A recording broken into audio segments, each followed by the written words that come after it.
বিশ্ববিদ্যালয় জগন্নাথের একটা মেয়ে কালকে যখন বিপিজিএস এজিএস এর রেজাল্ট হয়েছে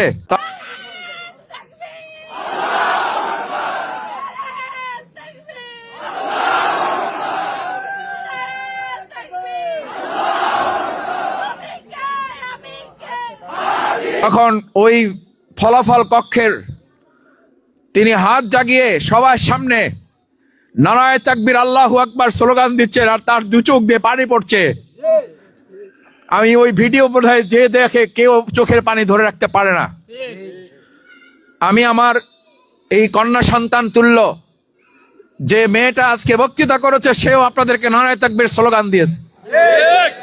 আমি আজকে ওই নারায়ে তাকবীর স্লোগানের সূত্র ধরে বলছি যে নারায়ে তাকবীর আল্লাহু আকবারের স্লোগান জগন্নাথ বিশ্ববিদ্যালয়ে বিজয় হয়েছে। ওই নারায়ে তাকবীর আল্লাহু আকবারের স্লোগান শুধু জগন্নাথ বিশ্ববিদ্যালয়ে নয়, শুধু বাউফলে নয়, গোটা বাংলাদেশে নারায়ে তাকবীর আল্লাহু আকবারের স্লোগান বিজয় হবে। আমার ভাই এবং বন্ধুগণ, এই নারায়ে তাকবীর আল্লাহু আকবারের স্লোগান তার মাত্র কয়েকদিন আগে, 5-6 দিন আগে এই আমাদের শান্তা ওই মেয়েটা এই নারায়ে তাকবীর স্লোগান দিতে চাচ্ছিল, দিয়েছিল। তারপর কতিপয় দুষ্কৃতীর লোকেরা, ছাত্র নামধারী লোকেরা তার হাত থেকে মাইক কেড়ে নিয়ে বলেছিল এটা নারায়ে তাকবীর আল্লাহু আকবার স্লোগান দেওয়ার জায়গা না।